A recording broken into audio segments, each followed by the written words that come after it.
Salams and welcome to part number 8 in this fabulous series.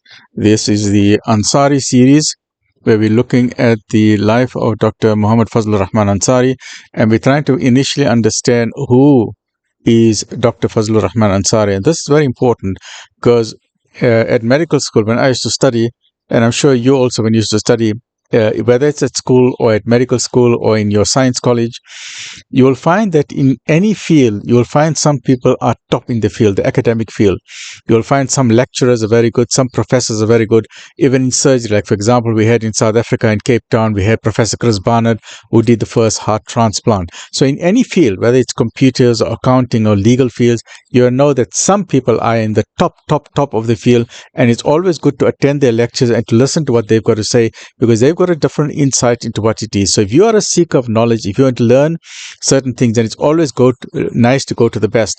And in this series, I like the approach of Dr. Maulana Fazlur Rahman Ansari, because he is talking from an academic point of view, but he doesn't talk in highfalutin jargon. He brings it down to the average person so we can all understand what he is saying. Now, before I go into the actual series, and I like, may Allah subhanahu wa ta'ala reward all of them, the various authors, Abdul, Choughley, we have Mahdi Creel, we have Yasin Muhammad, you have various other people. We have tried to compile the teachings of the lecture series of Dr. Muhammad Fazlur Rahman Ansari and of his mentor Maulana Siddiqui, and there have been various people who have been sponsoring. Amongst the foremost sponsors is Anwar Haq Esa from Shelvcraft. May Allah subhanahu wa ta'ala reward Shelvcraft, his Anwar's family, and Ahsan Academy of Research, Abdul Choughley, the author, I've met the author as well, Mahdi Creel, Professor Yasin Muhammad, and all of them in trying to keep the words of Dr. Fazlur Rahman Ansari valid. And the reason why I like it is because in every year, every 10 years, there is a new generation of youth who are coming into the fold. And we need, in the same way that we were inspired, I was inspired in the 60s and 70s by these fabulous teachings, that these are universal teachings, that we need to inspire the young generation. So please share these teachings with the young generation, the youth, so that they could also be inspired, and thereby we can become better human beings. Because in life, there's no point just being the same who you are. In life teaches us that you must always strive to be a better human being. I don't have my board here. I'll try and just get my board here, because life teaches us that, you must always try and be a better human being. And the way to be a better human being, that you must have a philosophy that, if there's someone better than me, then how can I learn from that person? And you share it with your children. So I just want to share with you a very important concept that I used to share with my staff when I used to run a private hospital, a 300-bed private hospital. And one very important concept I'm going to share with you is a Japanese concept known as Kaizen. Right? So you must please remember this concept. It doesn't matter who you are. You can be a doctor, you can be a lawyer, you can be an accountant, you can be a carpenter, you can be a chef, you can be a housewife, you can be a student. Please remember this concept. It's called Kaizen. Kaizen is a Japanese concept, and I used to teach this to our nursing staff, and it means ongoing quality improvement. That means we are running a shop. Don't be happy with the way your shop is. Every year, at the end of the year, set your goals for yourself that in January, I'm going to redesign my whole shop. I want to make it look a bit more beautiful. So Kaizen means ongoing quality improvement, right? Ongoing quality improvement. So for yourself, let's say in your personal example, if you're trying to lose weight, right, you must do it on a regular basis, ongoing. The whole thing is consistency. You must be consistent what you are doing. If you're wondering why your business is not doing well, reflect on, are you doing proper marketing of your business? Are you looking after your customers? Are your staff looking after your customers? So you must keep on reflecting. You must always have meetings Monday to Friday, not Monday to Friday. Well, we used to have meetings continuously all the time, Monday to Sunday throughout the day. But let us say you're running a small shop or you're running a big empire. Always have meetings Monday morning with your staff, with your 8-team staff. You have meetings Monday morning.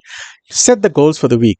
And then on Friday after Jummah, you have the meeting with the entire staff again and say, okay, what have we achieved during the week? Did we achieve our goals? Did we not achieve our goals? What were the problems that we seen? Did we have the customers? Did we not have the customers? Because at the end of the day, everyone is worried about the bottom line. The bottom line is NP80, net profit after tax. Everyone is worried about the NP80.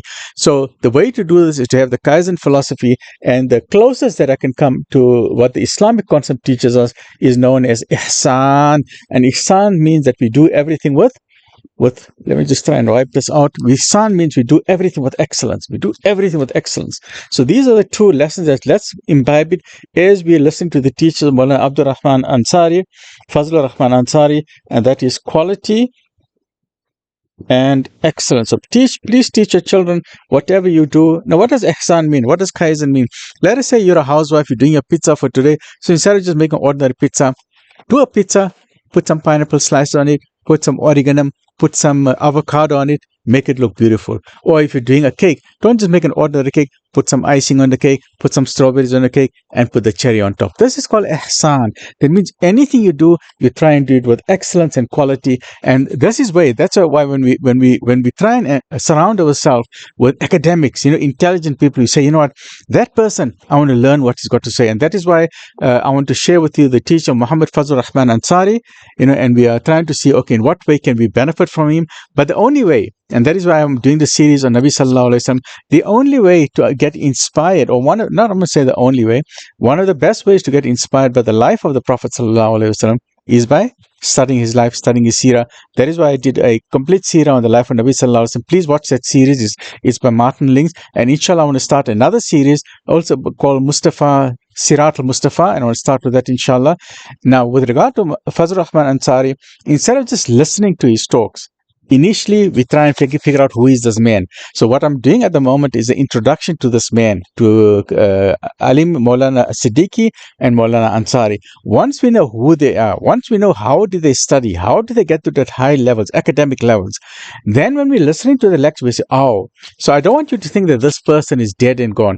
Just try and think that, okay, this person, the Maulana Fazlur Rahman Ansari, is now coming to South Africa, and now we are trying to figure out who is this man. So by the time he lands on our shores, we are now ready and keen and say, hey, this guy, let's attend his lectures and let's listen to him. So in the first few videos, I'm going to tell you who is Maulana Fazlur Rahman Ansari, and then once I start talking about the moral and spiritual transformation, and then the other book by Mahdi Creel, and then we've also got Abdul Alim's Siddiqui, and this one here is Islam to the modern mind, right? The challenges that we are facing as Muslims today, how are we going to find the solutions to those challenges, and how can we invigorate and inspire a new generation of Gen Z and the Muslims, inshallah. And this is part of the Ansari series. So let's continue. This is part number 8 for today. Iqbal's advice is mentioned in the letter. So Fazlur Rahman Ansari wrote a letter to Sir Muhammad Iqbal, and he asked him for advice, and Sir Muhammad Iqbal gave him some advice. So I can't read with my specs. Iqbal's advice is mentioned in the letter contributed significantly to Maulana Ansari's career. The extensive reading by Maulana Ansari at the AMU, the Aligarh Muslim University, covered a wide range of subjects. Therefore, it was hardly surprising that he read voraciously during his undergraduate studies. And why I love this, because it reminds me in a small, insignificant way to myself. I used to love reading. I used to go and spend hours and hours in the library at medical school. I used to spend hours when I used to study my science courses. I studied, besides my medical degree, I've got study subjects in advanced genetics, in astronomy, paleoanthropology, evolution, zoology, botany, exercise physiology, and various range of subjects. That's besides the medical subjects. So medical subjects, you study pharmacology, you study anatomy, you study physiology, the liver, the nephrology, anesthesiology, anesthetist. You study the teeth, you study the brain, neurology, neurosurgery, cardiology, various orthopedics, urology, gynecology, internal medicine, dermatology. So there's a vast range of subjects, and that is why one of the things which I used to love at medical school and during my career is in studying for the science subjects is I used to love to read. A library, I love a library, especially if it's a huge library. I love it, and that's what the Muslims used to do when in the golden age of Islam. They spent enough money. I don't know what the quantity will be. Hundreds of thousands, if not millions of books. Libraries were everywhere. And Muslims, an average Muslim would have library in the home, as what we find today. A book with a house with books is a fabulous house. That's my opinion, because a book is light. So in your house, make sure you got books in your house. Teach your children to have a love from books from an early age, right? So let's continue this.